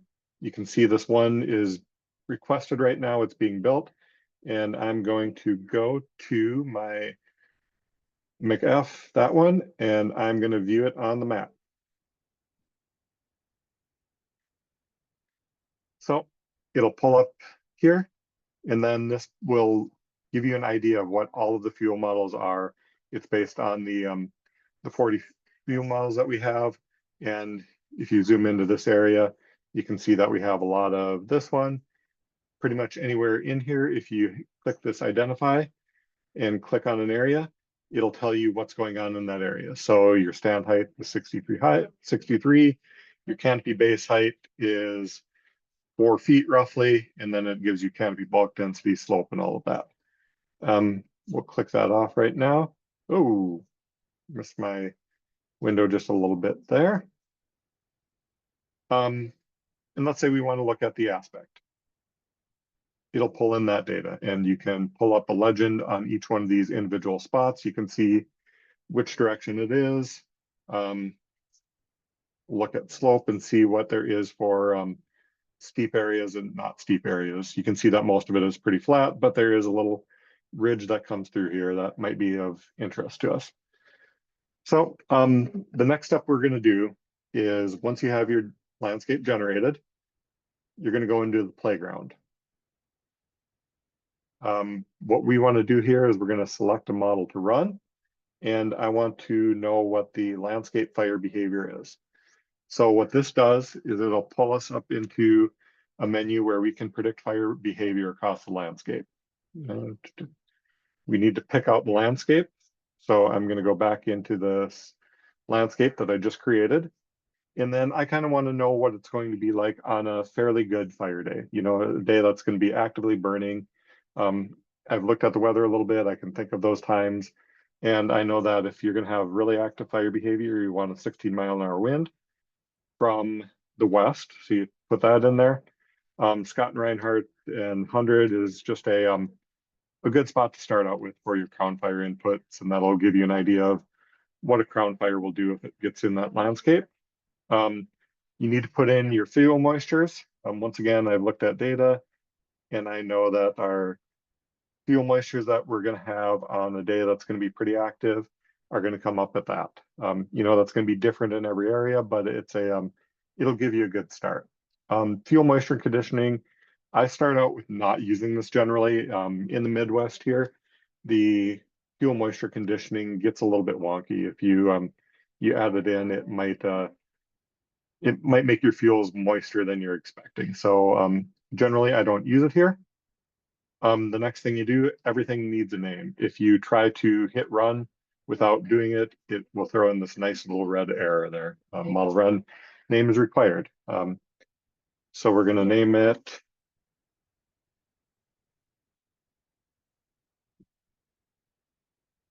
Greenwood RX. I just came up with the name. Once again, with all of this stuff, if you try to put it in something that isn't valid, it'll give you the notice. So it says this field is required. It says you can have between 2 and 40. If you do, let's say you do 79% for your 1 hour fuel moisture, once again throws that error and doesn't let you do it. We have a lot of fail safes built in there that it only allows certain values. If we try to run the model with those values outside of that, it just won't let it. So we will click run on that. It's been successfully submitted. And once again, I've preloaded these. So we'll go back to my workspace and go in here. And once you can see that this one has been submitted. It's the model output. Generally, these take about 15-20 minutes to run for a landscape this size. If you have a much larger landscape, it'll take a little bit longer. If you have a much smaller one, it'll take less time, but this one would be about a 10-15 minute run probably. The next thing we're going to do is we're going to go to the model output. So we pick that fire day and we're going to want to see what it will do on the landscape. So we'll pull over the view on map.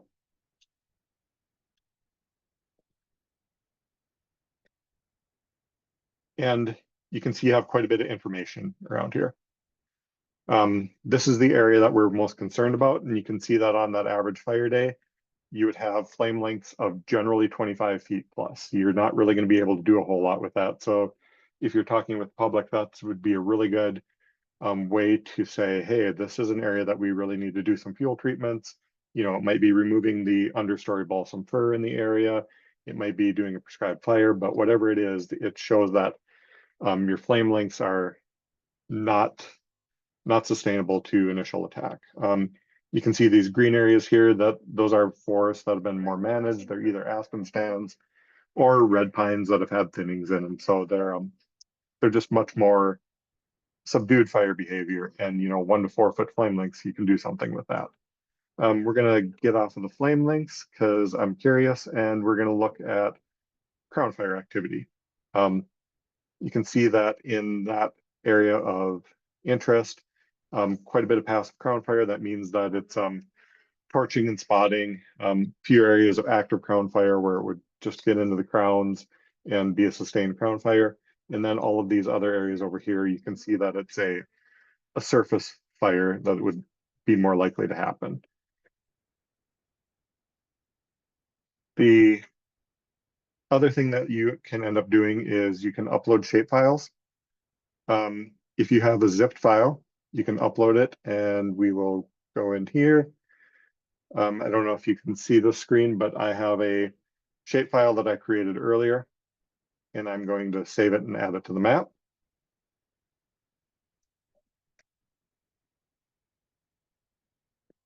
Right now it's pulling that in. It'll take a couple minutes to several minutes, but you can see that the shape file that I created earlier is pulled in there. If you want to create other shapes for doing other analysis, you can click on polygons, lines, and points, and you can draw shapes in there. You just hold down your mouse. If you have what you like, you just name it and put it in your folder that you want. This is one that I don't really like that much, so I just erased it. Within this program, there's just a ton of tools that you can use. One that I use on a fairly regular basis, just because of timing, I won't dive into it a whole lot, but we do have tutorials on there that I'll send the link to. So this is the initial fire behavior. I went in and did another one where let me see the model output. This is after I've done the understory fuels reduction, I've removed a bunch of the balsam fir, and I'll go and look at it on the map at that point. Remember earlier on we had the flame lengths were really high, not much we could really do with any of it. If we do a understory fuels reduction and do the exact same fire behavior or fire weather, you can see that flame lengths are more in that 4 to 8 foot flame length type range. Those are areas, those are conditions that we can actually do something with the fire. There's so many tools built into IFTDSS that it, even me working here for 8 months, it's, I have not figured out all the ins and outs of it, but there's great tools to be had for all uses really. From this, you can even create reports. Go back in here. If you do the pre and post landscape and you go to the compare or the view summary, it will give you flame length differences. So in our initial run, we had 56% of the area had flame lengths over 25 feet. After the treatment, only 4% did. So it really drops fire behavior, and you can use these tools to show to the public what the difference that we've made throughout the landscape. The last one that I will do, the last thing I'll tell you is our help center. Our help center is amazing. We have a person who works from us from the University of Idaho, and he is great about developing webinars. There's tutorial videos everywhere, and I'm going to throw these a link to this in the chat. If you get into IFTDSS and you ever want to learn more about it, this is the place to go. There's just so many tools, so many webinars, and you can get yourself up to speed on IFTDSS just by going over this. That is everything I have. I'll throw that chat in, or that link in the chat in just a minute here. And yeah, I'll take questions once we move on to our question and answer session.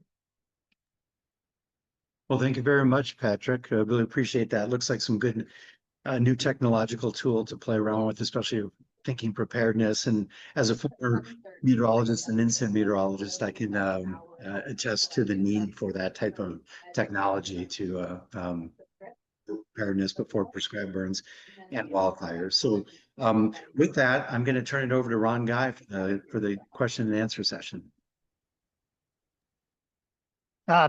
Thank you, Eric. I appreciate it. Welcome, everybody, for this awesome little workshop we got going on for today, this virtual tour that we're doing. I'm Ron Guy Jr., the Wildland Fire Training Coordinator at Tall Timbers Research Station and part of the planning committee for this workshop this year. Super excited to be here. Attended yesterday, it was awesome. And then today was another great set of presentations by our panelists. Michael, if you could pull up all of our panelists and spot them, that would be great, so we can do this Q&A. We got a few questions that you all have asked throughout this presentation, so we're just going to go ahead and get started. We got some time for it. Again, if you have any other questions, pop them in the Q&A, and we'll try to get to them if we can. We're a little short on time, but we got some time to answer some of these as well. So first one I got is for Cody. So is this primarily on public land with professionals? Or are there some landowners that participate in burning on the private land? Primarily, we're on protected lands, so professional lands, but we do include neighbors, landowners, things like that into our cooperative burn week, as well as our daily operations. Just have them sign a liability waiver with one of our entities, and then they're good to go to participate, and we can be on their property once they sign that waiver. Great, thank you. Clear and concise. All right, next one. This is for Laurel, I believe. So what percentage of your burns are happening on private lands? Are you incorporating private landowner training and engagement? And then are there any PBAs operating in that area? So for TREX generally, the answer to all of those is yes, sometimes, and it depends. It just depends a lot on the TREX. There are TREXs like the Loop River TREX we've supported for a long time. That's also in the Great Plains in Nebraska. that has a really heavy PBA and private landowner component. There are a lot of TREXs that take a lot of different forms, particularly in California, that are really closely tied in with some of the PBAs there. It really just depends on the TREX, on the agreements that the different partners have, on the focus of the TREX. There are certainly TREXs that really do focus primarily on public or protected lands, but there are quite a few that have a really heavy private lands component and that have PBAs and private landowners that are the primary audiences and that are really involved in planning and implementing those TREX events. Thank you. Great response. All right, next up we have, this is for the PBA individuals. So what is the legal framework of a learn and burn? What sort of waivers are needed, especially if minors are involved, PBA and learn and burns? Yes, I can start with, from a learn and burn perspective, it really depends on the organization or the group that's putting it on, I think, because if it's an agency putting it on, they might have certain restrictions or certain requirements that they have. For example, some of the events we've been to, there's been requirements for participants to wear full Nomex, carry a shelter, you know, the whole thing. But in reality, that's not something they would probably do on their own land. So I think it just depends with PBAs, it's very different because it's on private landowners' property. So it's really up to them what they want to enforce or ask folks to do. From a minor perspective, on the PBA, on the learn and burn event style that I was talking about, a lot of the times it's for 18 and older. It does not include children. I know with PBAs though, you know, if they're putting on, if every burn is a training burn and they're inviting, you know, we saw from the data from the survey results that Allison spoke about, there's a wide spectrum of age ranges. And so there are children that attend those events. So it's really up to the landowner. And I think there's two different types of liability, right? There's the prescribed fire liability, and that's always going to fall to the person who's actually lighting the burn. And then you have the event liability, which is different. So I'll put in the chat, there is a template waiver on our Learn and Burn website that a lawyer developed and some Learn and Burn events have used in the past. You know, always have somebody put eyes on it as well, but that's one option if folks did want to use a waiver. Yeah, and then from a PBA perspective, I can speak to, at least in California, we have had a lawyer develop a liability waiver that's pretty standardized across PBAs here. And we just have parents sign the liability waiver on behalf of their child. And we expect the landowners to take on the liability.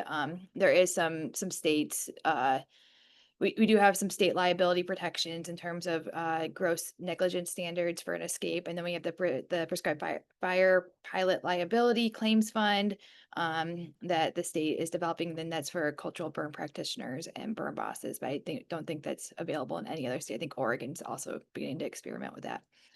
So I know some of the PBAs in the Southeast, they don't use liability waivers. And Jen, you could talk about that. They have like a go, no go checklist that they find that is just as effective with expectations. So.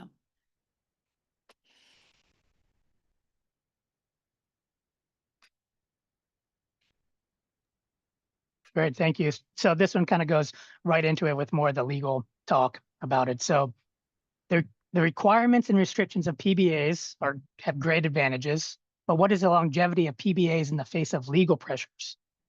Many fire organizations have started with low barriers / restrictions and have increased their requirements as things have gone wrong or legal pressures have mounted. Are PBAs different enough to maintain their low requirement load? So I can speak again about the PBAs in California. Our PBAs are pretty new. They're only, I think our oldest one is 8 years old now. We haven't seen that here. We have a really strong safety record, and I think the goal for these is really to keep it as keep the barriers as low as possible. In our survey, we had much older PBAs, and it was very similar in the types of expectations they had for members and for their for participation in burns and things like that. Jen, would you maybe want to talk about the Southeast and the Great Plains since you have more experience there? Yeah, I'd be curious to what other states do too, but I know a lot of the PBAs here, the way that they operate is that the liability falls in the landowner and not the PBA itself, because it's really the landowner who's putting that burn on their property. The PBA is actually adding increased liability coverage because now they have all these extra resources. They have extra hands there. They have additional capacity. So it's never been taken to court as far as I know with a PBA burn, except in one instance in Texas, there was a time where there was an escape. However, they ended up, and the person was a PBA member. However, he was not operating as part of the PBA that day. He was operating independently, and therefore it did not fall on the PBA. So I think the way that it depends on how each one is structured, but I really like this idea of it not being a PBA burn. It's the landowner's burn, and they're just getting help from other people around them to help implement the burn. I think that's gonna help with that sustainability issue in terms of legal pressures that you're talking about. And for the most part, like PBAs, at least in California here, we're designed to be very like loosely structured. The idea is that you're just bringing people together to assist one another, and you're facilitating a neighbors helping neighbors model. It's not so much that it's an organization going on somebody else's land and doing the work for them. It's neighbors coming together and as volunteers to do that work together.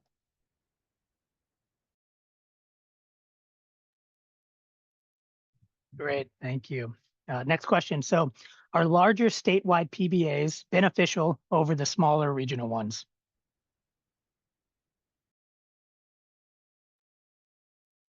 So what I think we've been seeing a lot here in California is that these larger PBAs tend to break up, because if you have one PBA covering a very large region, you are having competing burn windows over a large space. So having more people available with the knowledge and the resources to be able to go out and do multiple burns in a single county per se on a single day is more effective and a lot better. But you have to have that capacity and expertise built up already to be able to do that.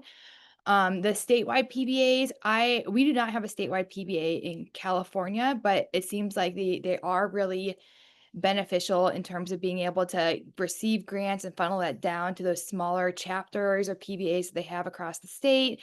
They can provide a lot of resources, trainings on a larger scale for like the trainers for those PBAs that are there.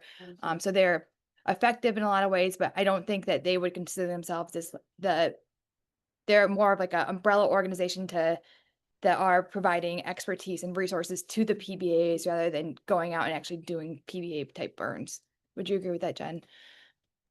Yeah, no, I think that's exactly right. There's definitely benefits to having the statewide in terms of coordination, and providing grant funding and being that 501c3 umbrella potentially so that way the local PBAs can just do the on the ground work.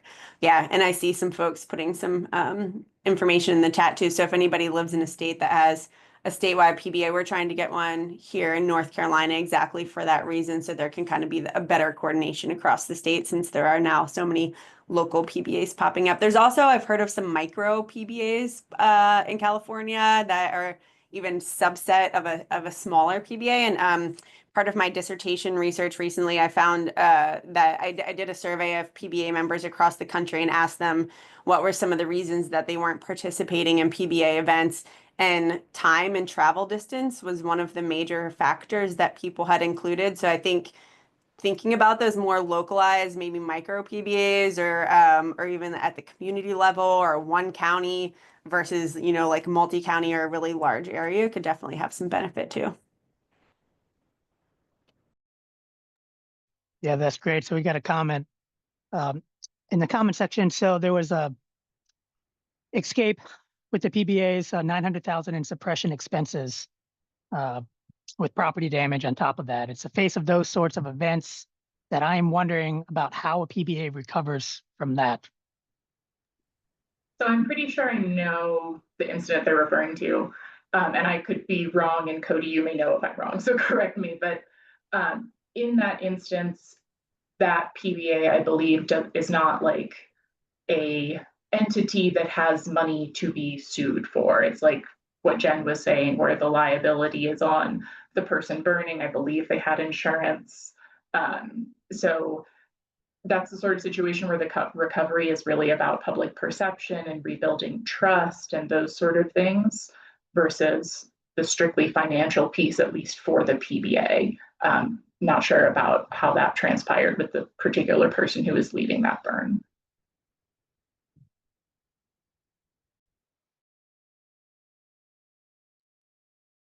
Thank you, appreciate it. All right, next, this one is for Shan. So how do we change the culture inside agencies? Or even can we? It's hard to find the people in the leadership roles to get behind this kind of thing in our region.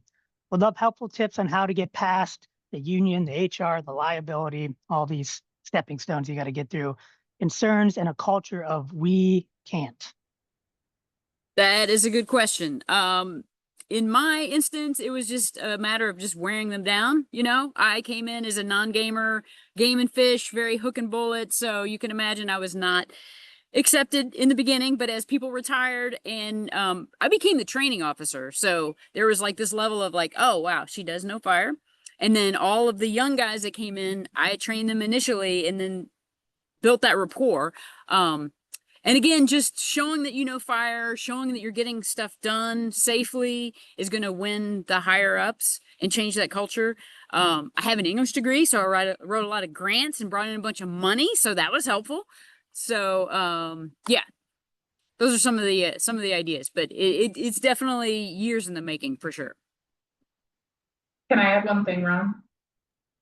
Yes, of course. This is something that we talk with a lot of our FLN leads about, especially in the West. And everything Shan said, ditto to that. And also finding allies within those usually suppression agencies, you know, having someone on the outside who can push and someone on the inside who can sort of tell you what's going on, who can be an ally to you as you're trying to change that agency culture is really helpful. And you can usually find one or two of those if you look hard enough, even in the agencies that can seem like really tough nuts to crack. Thank you, appreciate it.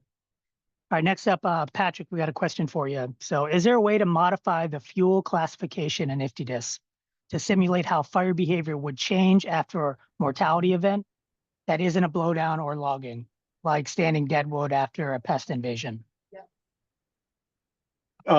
Yes, there is. So with all of the fuel models in there, there's editing processes that you can go through.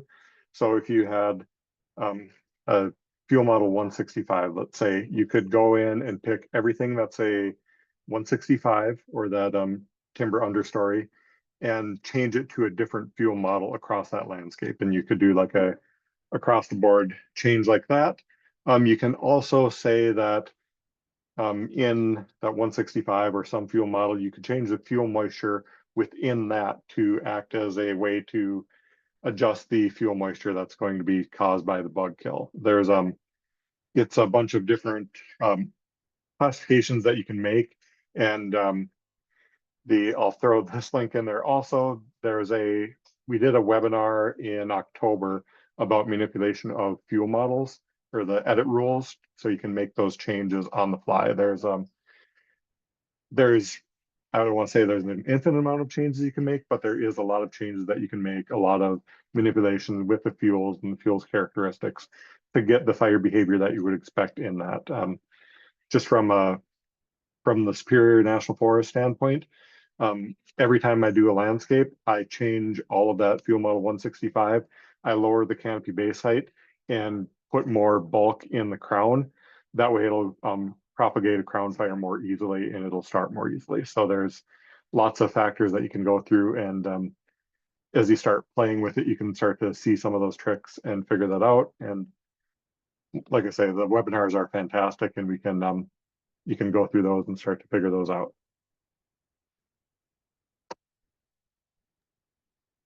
Great, thank you, Patrick. Hey, Eric, how are we looking on time? I think we still have a little more time. All right, great.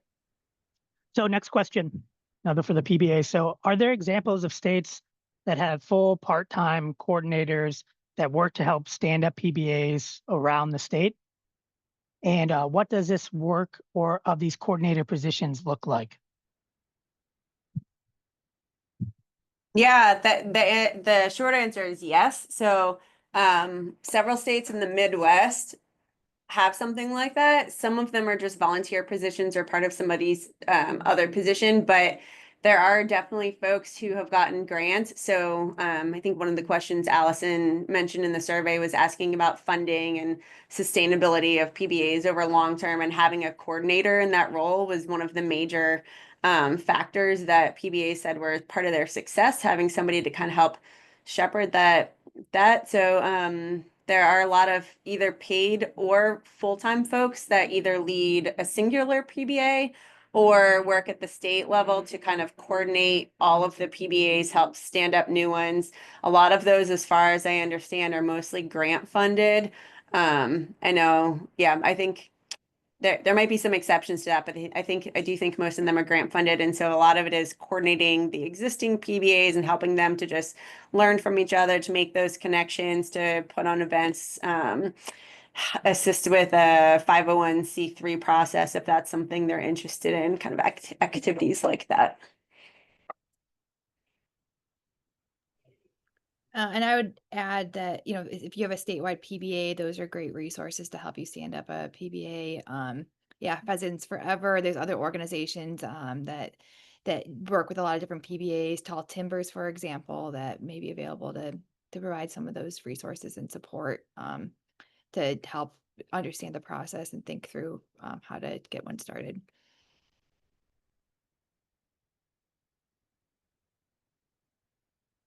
But I think our survey also showed that having a paid coordinator is not necessarily needed as long as you have somebody that's motivated and has the time and energy to put towards the PBA. That's more important than anything else.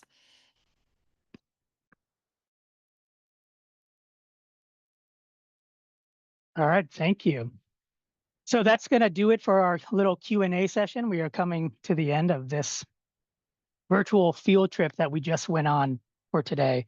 I'd like to thank all of our panelists and presenters. Thank you so much for giving us your subject matter expertise throughout this day. It was amazing to hear from all of you and what the great work that you all are doing. Sounds awesome. I remember I come from the federal side of fighting fire, and I had no idea what PBAs were, prescribed fire science, councils were, or at all. I just knew the feds, the NWCG world. So coming into this NGO world and hearing all of this, like my first workshop last, well, it was in New York. It was great to hear this and just open my eyes to what's actually going on in the fire community, who's actually putting fire on the ground, which is great. So again, thank you all for participating, all of the attendees for showing up and asking these great questions. So be sure to fill out the evaluation form that we have so we can improve on this next rendition of this course. And then, of course, showing up tomorrow, this workshop continues. We will have a separate link again, just like every other day. Today was a separate link. Yesterday was a separate link. There'll be another one. You'll get an email tomorrow morning regarding hey, just a reminder, we have the workshop starting at 0900, I believe, 0900 Eastern time. So hop on that link, make sure you check it out, and we have an exciting day tomorrow. It'll be a little different than today and a little different than yesterday. But it'll be awesome. Again, thank you all for showing up. I appreciate it. And we all do with the planning community for this workshop. And go out there and put some fire on the ground safely. See you all. Good job. Thanks, y'all.